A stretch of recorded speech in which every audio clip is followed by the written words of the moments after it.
జెండా కూల్చివేత దారుణం.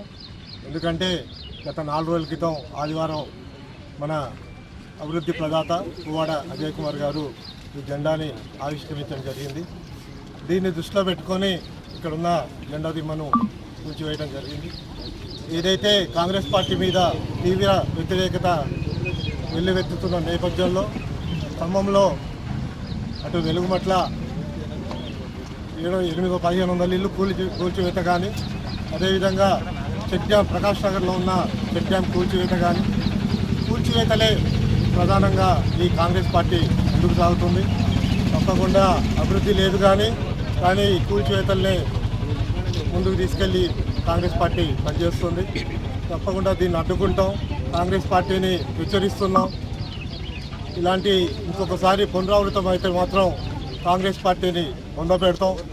ఎందుకంటే కాంగ్రెస్ పార్టీ గత బీఆర్ఎస్ పార్టీ 10 ఏళ్ళు అధికారంలో ఉండగా ఏ రోజు కూడా ఇట్లాంటి ఘటనలు చేపట్టలేదు. ఇది చాలా దారుణమైన విషయం. కాబట్టి ఖబర్దార్ కాంగ్రెస్ పార్టీ. దీన్ని తీసేసి ఇక్కడ భయభ్రాంతులకు గురి చేసి ఇక్కడ ఉన్న స్థానిక మా నాయకుల కార్యకర్తల ఇళ్ళ పక్కన పోలీస్ పహారా పెట్టి ఈ జెండా దిమ్మను కూల్చేశారు. మేము చెప్తున్నాం, కార్పొరేషన్ వాళ్ళకి ఇక్కడున్న చెత్త చెదారం, డ్రైనేజ్ వ్యవస్థ, ఇక్కడున్న మున్సిపాలిటీ చేయాల్సిన పనులు చేస్తే చాలు. ఇక్కడున్న స్థానిక బీఆర్ఎస్ పార్టీ నాయకులు వాళ్ళు కట్టే దిమ్మలు జెండాల మీద కాదు మీరు పెట్టాల్సిన దృష్టి. గుర్తుపెట్టుకోండి, ఏ రోజైనా మళ్ళా వచ్చేది బీఆర్ఎస్ గవర్నమెంట్. ఇంకొక 2 సంవత్సరాలు ఇక్కడ స్థానిక నాయకులకు కూడా హెచ్చరిస్తున్నా, మళ్ళా చెప్తున్నా, జాగ్రత్తగా ఉండండి. ఏది ఏమైనా జరిగినా మా కార్యకర్తల ఇళ్ల మీద దాడులు చేస్తున్నారు.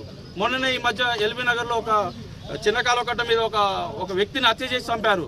తర్వాత ఒక హ్యాండిక్యాప్డ్ని ఫోన్లు ఏదైతే సోషల్ మీడియా వాడుతుందని చెప్పేసి ఫోన్లు చేసి అతన్ని బెదిరించారు. గుర్తుపెట్టుకొని చెప్తున్నా, నేను 2 సంవత్సరాల తర్వాత వచ్చేది మా అజయన ప్రభుత్వమే. మళ్ళీ మా అజయన మినిస్టర్ అవుతారు. మీకు కూడా ఆ రోజు మళ్ళీ వస్తుంది. ఎప్పుడు ఒకే కాలం నడవదు, ఒకే రోజు నడవదు. జాగ్రత్తని హెచ్చరిస్తూ